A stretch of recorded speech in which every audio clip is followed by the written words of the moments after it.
Hey guys, and welcome to another episode of One Pod Life.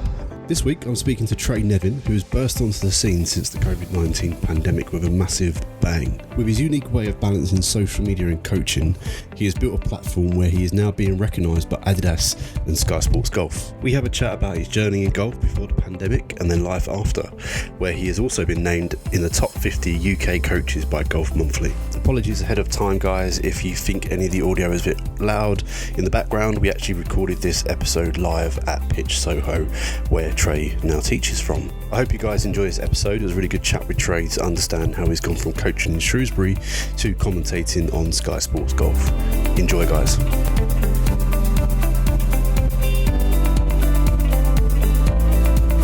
Okay, hey Trey, and welcome to the One Pod Life podcast. How are you doing, my friend? Pleasure to be here, Lloyd. Good stuff. So obviously we're here at Pitch Soho in London at the moment, where you're now attached. So apologies, guys, if any background noise that you might hear. A couple of shots. Golf shots, yeah. People Drinks. talking, so apologies. But you're not originally from down here. No. You're from up north, I think Shrewsbury. Yeah. So talk me through where your golf journey began. Yeah, that's good. Throwing it way back. That is, yeah. So I'm Telford, actually, in the Midlands, which is nobody usually knows where that is. So it's like near Birmingham, Wolverhampton area.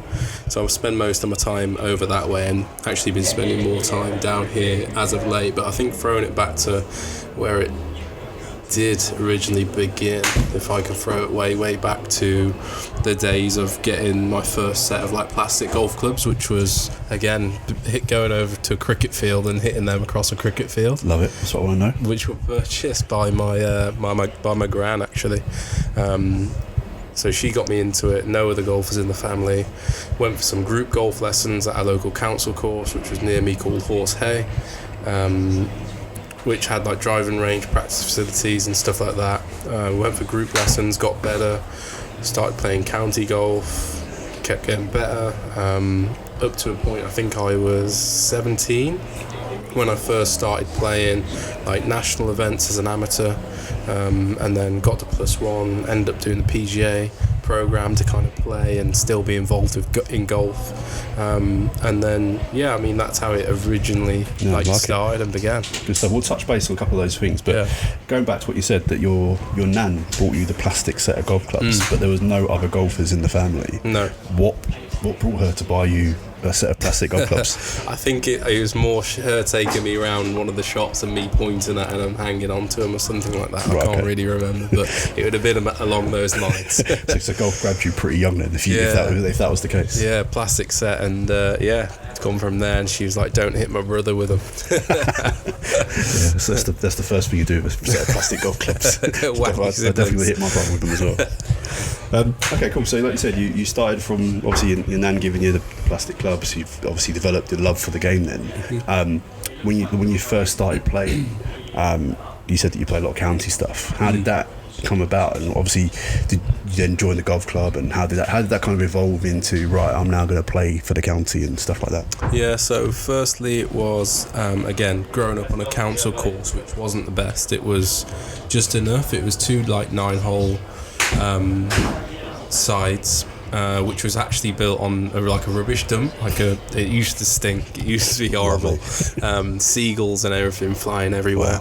Wow. So again, that whole group environment of having group coaching, I think that's what really got me going and wanting to beat other people. Because when I first started, everyone was better than me, and a few people were older. So it was just like, why can't I beat him? Because he's older. And it's almost like you have a bit of I'm trying to find the right word here. You almost aspire to be that person. Yep. And you just do whatever you can to get better and better. And I think that sparked a lot of like that competitiveness in me from an early like age. Yep. To a point where I started playing like winning men's competitions at that club. Got introduced to county golf again just through playing like junior events and doing well in them. Want you to come and play for the county team. Yep. And it just evolves from there, really. I think it was always that ambition of beating people. I think that's quite a good thing in golf, because I think, and this is my perspective, I think golf is actually quite a good age divider, not a divider, but there is no barrier to age. Yeah. So for example, you just said there you're going to try and beat the guys that are older than you, and why can't you beat those guys? Yeah. You almost see that with, like, I play with younger guys. I've got one kid I know, Riley, who's like 12 now. His handicap's better than me now, but when we started, it wasn't. Yeah. But I love the fact that he's pushing, and playing with older people, so he can, like you said, progress himself and get better and beat those people. Yeah. Obviously, I'm looking at it now. I'm thinking, right, how can I beat the pros that I'm going to go play against? Yeah, 100%. And like you said, and try to aspire to those things. So, Yeah. no, I like it. It's a good road to go down. That's the thing. It's like there's no, like with the whole handicap system as well. Eventually, as an amateur, again, we're talking from a different scenario of playing scratch golf. Yep. But I think that's the best thing about it. There's like a level playing field from the get-go, and then it's all down to the ability then, isn't it? Yep, definitely. You're pushing yourself, like you said. Yeah.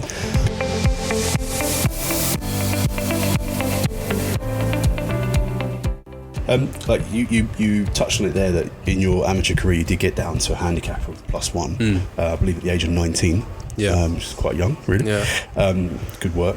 So during those early years, did you want to play, or did you have the affinity to want to coach? Like, at what point did you decide, right, this isn't for me, I want to go coach? It was always a want to play. There was never a want to coach. Okay. It was always playing. But I think it gets to a point where, again, you've got to start paying for things. Yeah. And you need to start earning some money. So I was always involved in like a pro shop environment at local golf course, which is one where I didn't start, just a local golf course, and I was always working there. And I worked there because they give me like free membership, free range balls, so I could practice. Yep. So I was always in that environment, but it was always to play. I don't think there was ever a time where it was like, I need to stop playing to do something else. Coaching just kind of evolved.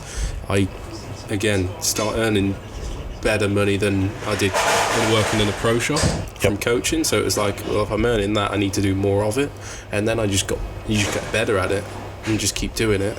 And all of a sudden you've got a full diary and you've got no time to play golf now. So it was just that kind of transition. I still love playing, and I can still play to a half decent standard, but not at the level that I was when I was playing loads and loads of golf as an amateur at that crossover stage. Okay. Well, it's good to know, because I think there's a few people I spoke to.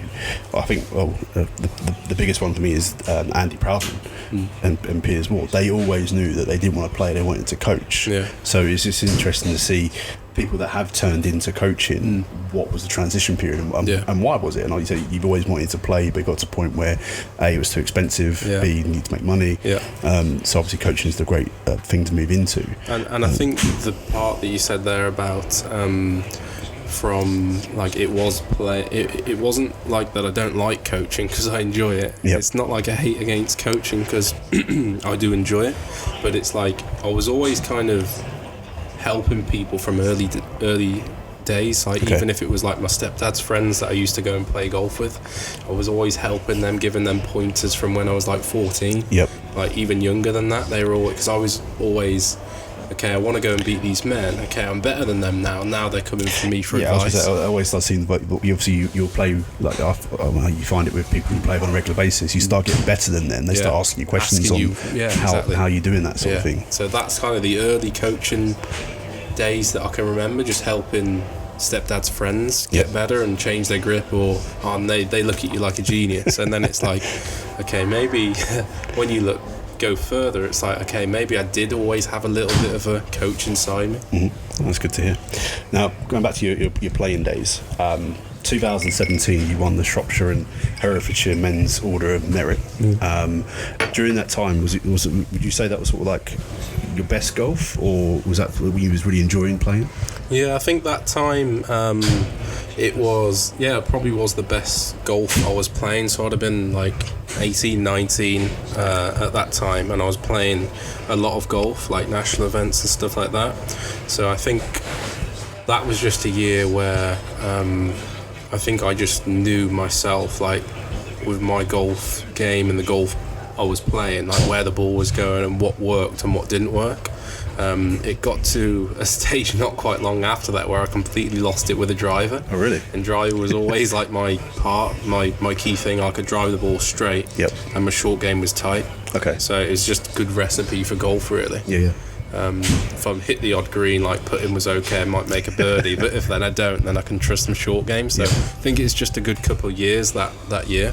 Those couple of years from winning that Order of Merit, yeah. Good stuff. Well, after that, you turned pro in 2018, and then was it at that point that you kind of started turning into coaching a little bit, because you then started playing on the National PGA Tour. So, what route did you go down to get your PGA accreditation? I guess is one question I'm going to ask you. Yes. And then, yeah, what was playing on the PGA Tour like? Yeah, so that last transition, I think I did Euro Pro qualifying as an amateur just before turning pro. Okay. I think I got to final stage at Frilford, and then had one poor round, missed the cut there, and then the year after I turned pro. And that transition from playing amateur golf to playing like Midland PGA, National PGA stuff was just like I was just doing too much work in pro shop, and I just couldn't get out enough to play. Yep. So kind of ambition was still always there to do the PGA and to play more. I just got caught up doing other things, and like I said, pro shop work, teaching. Probably wasn't the most enjoyable stuff, but it was just there to, again, keep me in the golf industry and keep me playing, earning a little bit of money to fund being able to play like PGA stuff. Yep. So it was that kind of transition there. Yeah, good stuff. The question I wrote down here was, would you go back and play on the National PGA Tour if you had the time to do so? Would you still have that desire to go out there and play? Yeah, definitely. I mean, the last year I played the most golf that I've done since turning pro, and that's just probably because I was in a number of different locations and just like, for example, filming and things like that. Like that gets you out and playing golf, and it is quite enjoyable to play on a social side. I actually think I enjoy golf more now from a social side of things rather than like a competitive edge. Okay. I'm not sure whether that's just because I don't play as much, it's harder to maintain that level, but I definitely do want to do more like comps and things like that, like National PGA. Yep. I did actually get asked for a few pro-ams this year. Okay. So that I will definitely play a little bit this year. Yep. But it'll be mainly just for the social aspect of things, not to compete again, because again that takes a lot of work and a lot of practice. No, definitely. So obviously back home where you're from, you're attached to the Free Hammers, obviously golf academy out there, where you teach during the week a little bit, and then obviously then you come back down to pitch, which we'll go on to in a bit. But obviously over the last 4 years, obviously you developed your coaching technique, I guess, and your way, your philosophy of teaching. If you could put that into a phrase or a paragraph, what would you say is your approach to coaching? I think simplicity is absolutely like at the forefront of like how I'd want to deliver any sort of coaching or any sort of golf lesson, because the game's so hard in itself anyway. Definitely more down the route of like skill acquisition, skill outcome based coaching rather than like too technical.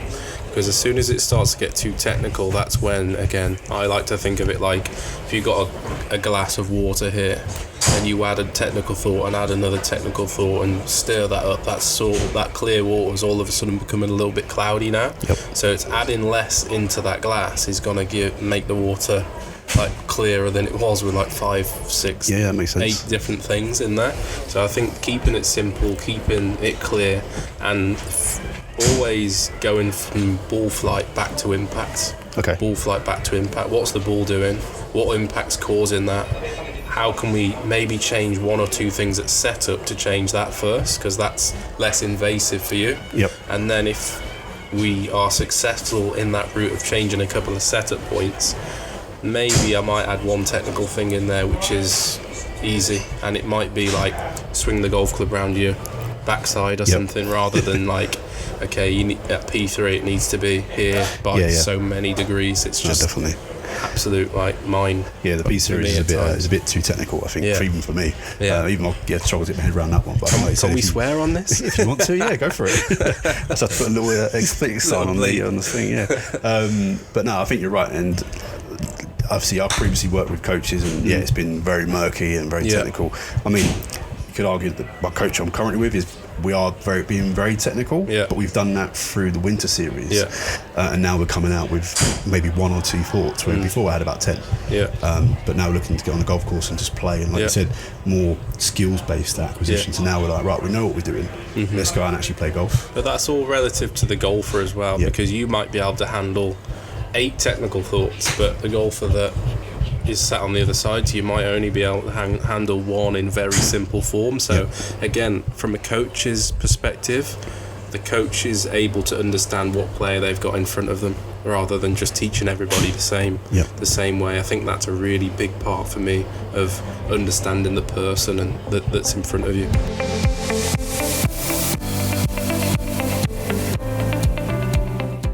That philosophy over the last 4.5 years then led to you being named in the top 50 golf coaches in the UK by Golf Monthly last year. Firstly, how does that come about? Secondly, how did you feel about being put in that top 50? Yeah, it's quite surreal really at the time to be able to like get in that list alongside some very other good like influential coaches and people from media standpoint as well. It was quite weird to see that come about so early on, because I've only been like full-time coach, and I've only been full-time coaching for 2 years, because like I said, them first 2 years of the PGA course I was doing a bit of shop work and then a bit of coaching on the side, and then it was actually out of lockdown where I decided to come out and go full-time into coaching, which was a bit of a risk, to be honest, like with the whole furlough thing. Like when I was working in the shop, I had money coming in from furlough, so it wasn't a great concern to me to be self-employed, but then I went for it going out of lockdown, and it was again a bit of a risk, but kind of put all my eggs in one basket.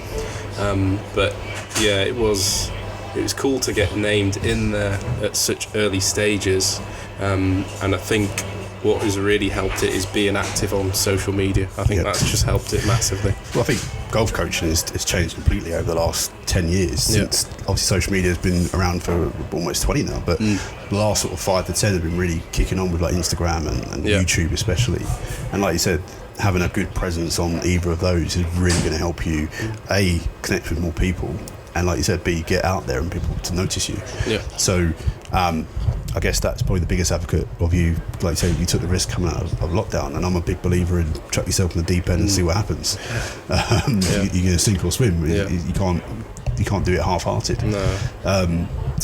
So when Golf Monthly, obviously, did they contact you beforehand before this was going to go out? Yeah, so how that come about? So this was initially, I seen something online, and it was I reshared a link, and it was to name the next like 25, because it was 25 top UK. Okay. And then they added another 25 to make 50. So I just shared a link on my socials, and it was up to the public and people to nominate names forward.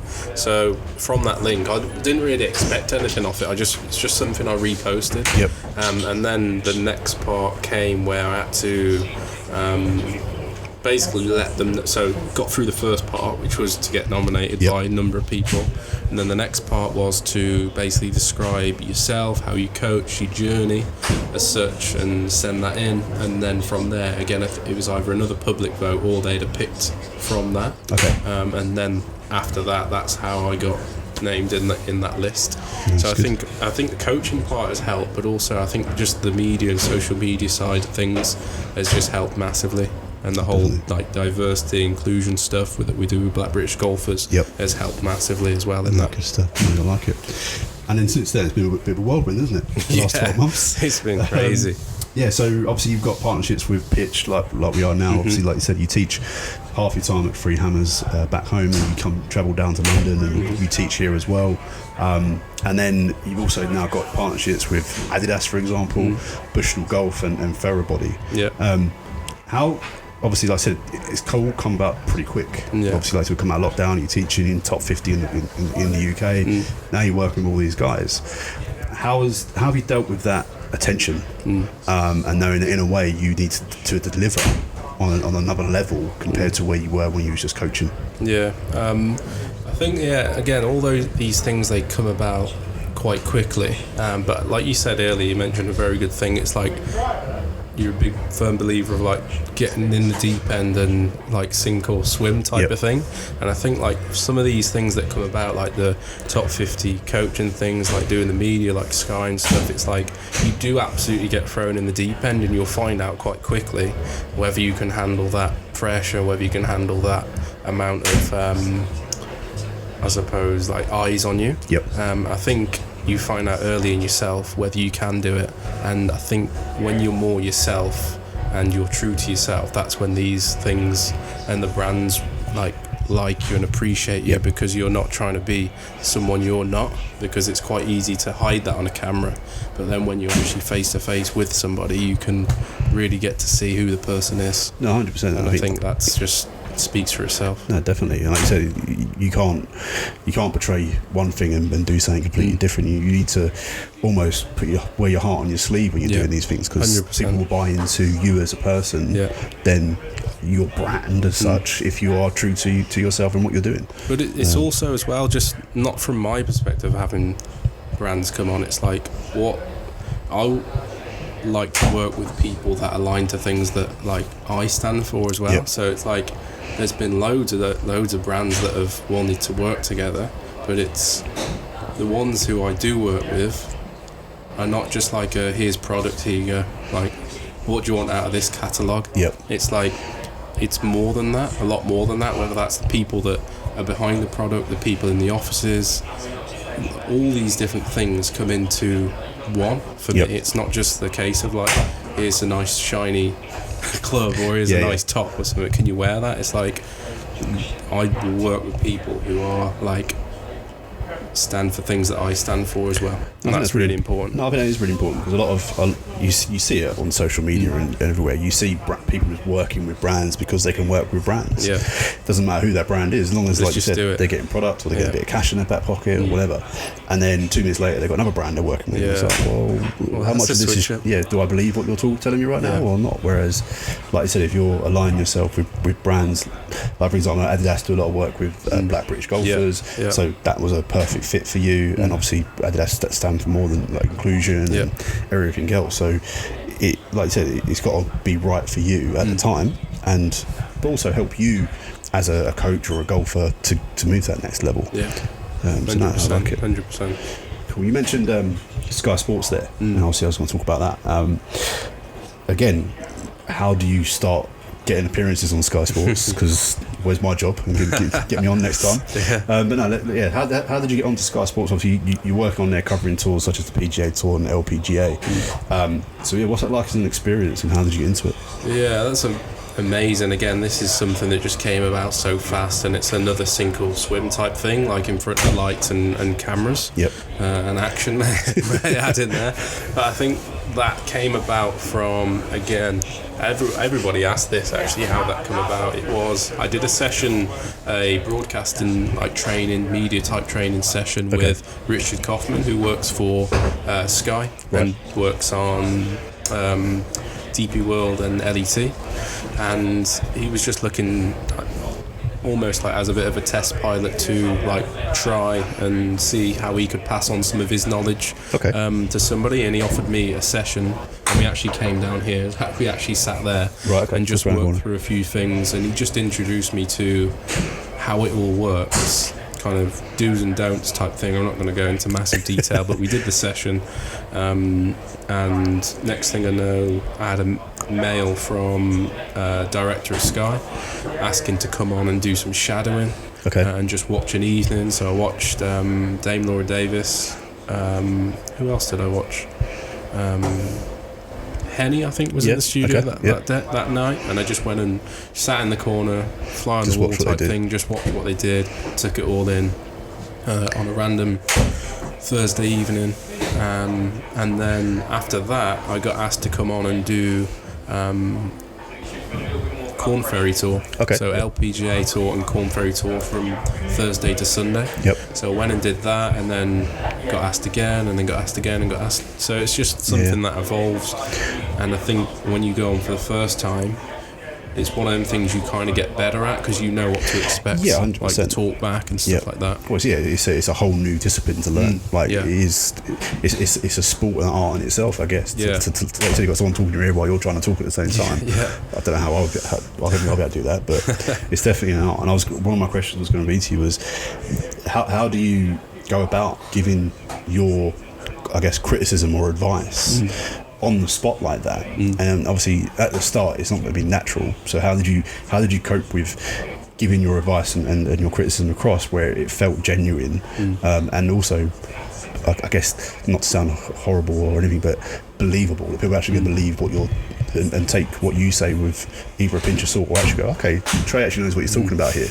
So how do you deal with that sort of stuff? I think the answer to that is I do it every day, like teaching and speaking to people, whether that's in a lesson format or just meeting new people. So I think from early days, going back to lockdown, rewinding it to then, it was like, God, this camera's on a tripod, how the hell am I going to speak to that? Like, I'm very much introverted, but having a camera up there is like, God, like deer in the headlights type thing. And this is like 3 years ago.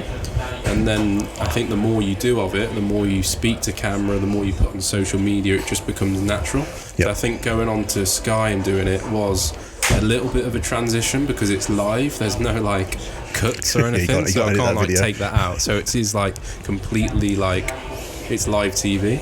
So it is a little bit of a difference.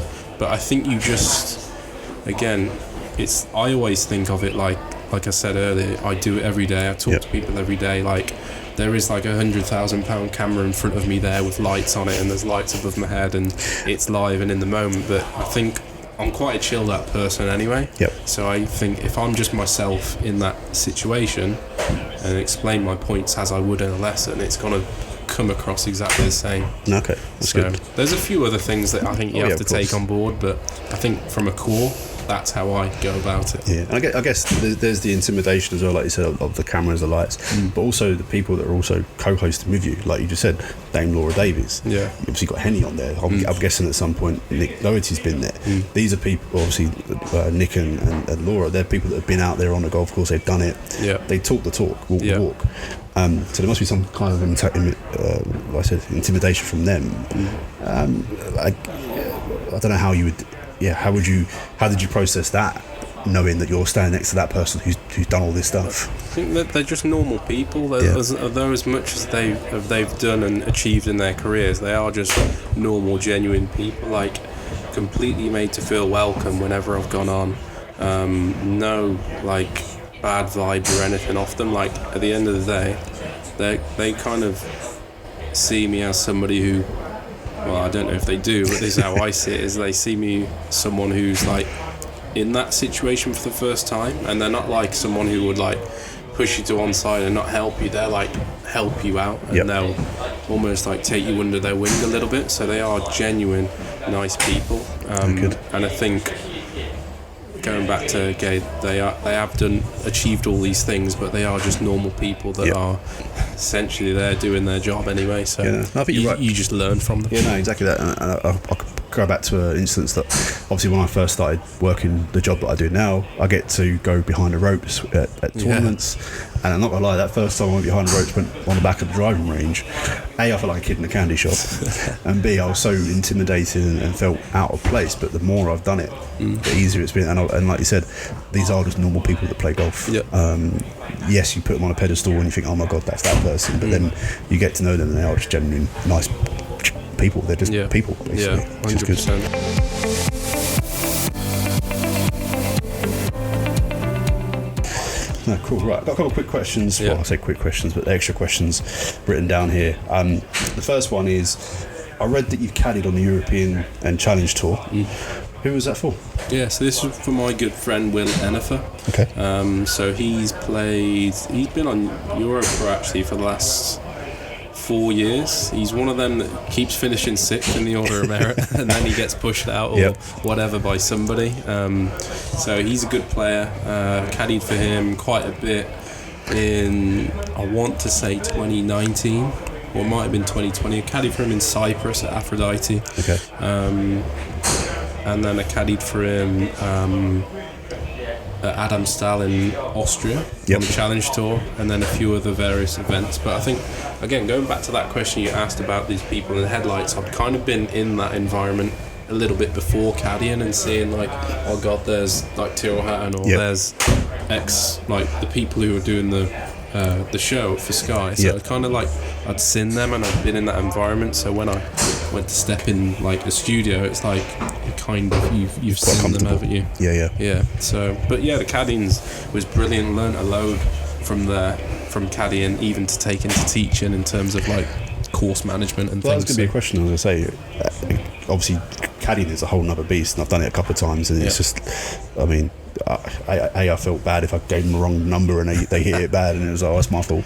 But I'd say, as a coach, could you help that person in that situation, and also what could you take from it to teach your everyday golfer? Yeah, so I wasn't doing loads of coaching back then when I was caddying. I was doing a little bit and dabbling it a little bit, but I think the key things that I take away from caddying is I think more so out of the yardage books. I know that you've probably seen like the professional yardage books, so it's the slope, the green contours. I think when I look at a yardage book and then I take a normal golfer, it's like they should be kind of factoring in them things as well.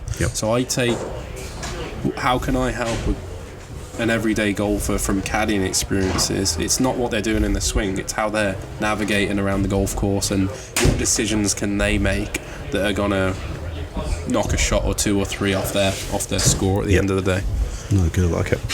Okay, let's not fast forward 5 years, but think about the next 5 years of Trey's life. What's your biggest goal for the next 5 years?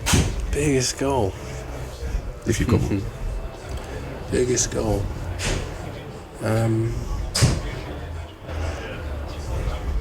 God, these are all noted down at home. I should have took a screenshot of these. I think just to keep progressing what I've been doing. So whether that's coaching, whether that's media, whether that's other projects that I've got lined up, I think it's just to keep progressing, like doing what I'm doing and building on it. Again, collaborating with people as well. I enjoy working with other people and listening to other people. Again, I've got things that I want to kind of get done, but it's just for me to stick to, okay, where do I want to be in 5 years? For me, I'm very much a process person, so it's like, okay, I've got a plan. Whether I stick to that, of course, is another thing, because again, we can come off this or we can achieve more or achieve less, but I think as long as you've got a plan in there, for me, that's what it's all about. I've got little process goals that I want to do, whether that's short term or long term, but stick to them and keep working towards them, and then eventually the thing in 5 years does happen. So I think, I don't know, I might say one that I want to do more on course stuff with Sky. Okay. In 5 years' time, maybe doing that more often. More full time. Almost like be the next Radar Riley. Yeah, exactly. Yeah, it's got to come from somewhere, hasn't it? I love it. Get my hat on. Cool. Obviously, as a coach, obviously you study other coaches and you'll see obviously every coach under the sun. But from all the golfing coaches in history, who would you say you admire the most and why? In history, because I haven't actually been coaching that long and haven't been massively involved with it, I'm talking more modern era. Okay. There's a couple of guys, Athletic Motion Golf, I don't know if you've seen some of the stuff they've done online. So Mike Granato and Sean Webb. So they do a lot of stuff with gears, with tour professionals, and their information is absolutely brilliant online. Not to plug them in any way, but their stuff, in fact, may as well plug them. Their stuff is absolutely brilliant. So it really breaks down like a golfer in like 3-dimensional world, and the the animation of how it comes across is brilliant. Like, you can really zoom into parts of the body. So the way that they explain things and the way they go about business is a big one for me in terms of how I would aspire to be, because it's simple as well. Like, consumer point, it's really easy to understand. You'd have to watch a video. Definitely have to. I need to watch it to see what it's like. I think Sean Foley as well is someone who I've listened to on podcasts and watched him teach. I actually met him when I was at Riviera in February. He was a really cool guy. Again, how he goes about coaching, very much from like the person side of things, similar to Butch Harmon. I think Butch Harmon and Sean Foley, again, they're very much concentrate on the person in front of them. Incredible technical knowledge, but again, in a lesson, they're not going to go and tell you all of that, are they? They're going to tell you a little bit, which is going to have a big influence. So I think it's like the least, like, what can you tell them in the least, like, technical form to have the biggest effect? Biggest bang for buck. Yeah, definitely. Same as you, I've only really been in golf for the last sort of 5 years, and I couldn't tell you one coach from back in the day. Obviously, the only person I really know is Butch, who's been around for years and years and years. But again, I listen to podcasts of him on it, and I absolutely love the way that he goes about things. And Sean Foley the same. I think he's great. Obviously, he was on the full swing videos as well, series, and he come across so well. It's really good. Yeah. So I like it. Okay, cool. Trey, thank you very much for giving us an insight into who you are and your journey in golf. But we're not finished yet. Oh god, the big bit's coming. What we got coming up now? So, as I was explaining to you before, and people who listen to the podcast know, I started this podcast purely so I could learn from pros like yourself, coaches, so I could make myself a better golfer and one day potentially play professional golf. So what I like to end with is put your coaching head on and your player head on as well. But what do you think are the top 3 things that any aspiring professional or amateur golfer can do to get to the next level? And just give a little bit of explanation as to why you think that. Yeah, I think the first one, you might have to bleep this out, but don't fuck around with your swing too much. And get on the golf course more, because I've kind of learnt from that from the younger days. Like, when I was doing well as a junior, I was just playing loads of golf. Got to a point where I started getting obsessed over technique, got worse, and then I got to a point where I got better because I was just on the golf course more.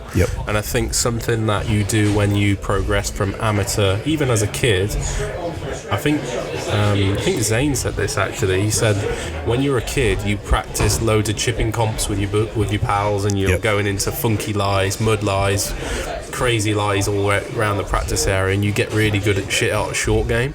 And then all of a sudden, when you transition and you get a little bit older, and you start looking at where the club is while you're chipping, and these completely odd things that we do to think we need to get better, and then all of a sudden you become a worse chipper. So I think acting a little bit like off instinct on the golf course and adapting to your environment, different lies, is something that I would have loved to have gone and done more of from a kid. So I think that's one. Okay, that's probably more than 1 point, wasn't it? Yeah. That's class as one. I think 2. Have I like to describe it as a second serve tee shot. Okay. Something that you can absolutely go to get it in play off the tee, whether that's like a low tee driver, gripping down a driver, a bullet 3-iron, or like a draw 3-iron fade, or whatever you need to do. Like a second serve in tennis guarantees you get the ball. Doesn't guarantee, but it gives you a good chance that you'll exactly make that serve. So I like to think of that whenever my golf's going complete peak tongue, like, have I got a shot that will just get me in play, nudge it on the green, just something that gets me around the course. So I think learning to score when you're on your like D game is important. I've only got a D game, so I don't think I discovered mine A for a while actually.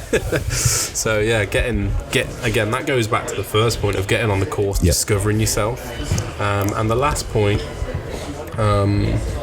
probably enjoy it, because as soon as you start not enjoying it, probably won't play as well. So just make sure that whatever you're doing within golf, you're enjoying it, because it's a game at the end of the day. Some people compete and it's their living, but again, it is a game, so make sure you're enjoying it, whatever you're doing in it, and you should get some nice results from that. No, definitely. Trey, that was fantastic. Thank you very much for Pleasure. spending some time and giving us your insights. Good luck in the next 5 years. Thank you. Hope you hit all those goals that you're trying to do, and we'll see each other on the fairways when you're commentating on hitting golf shots. Yeah, Sure, yeah. Behind the ropes. Behind the ropes, exactly. Cheers, Lloyd. Thanks, Thank you, man. Cheers.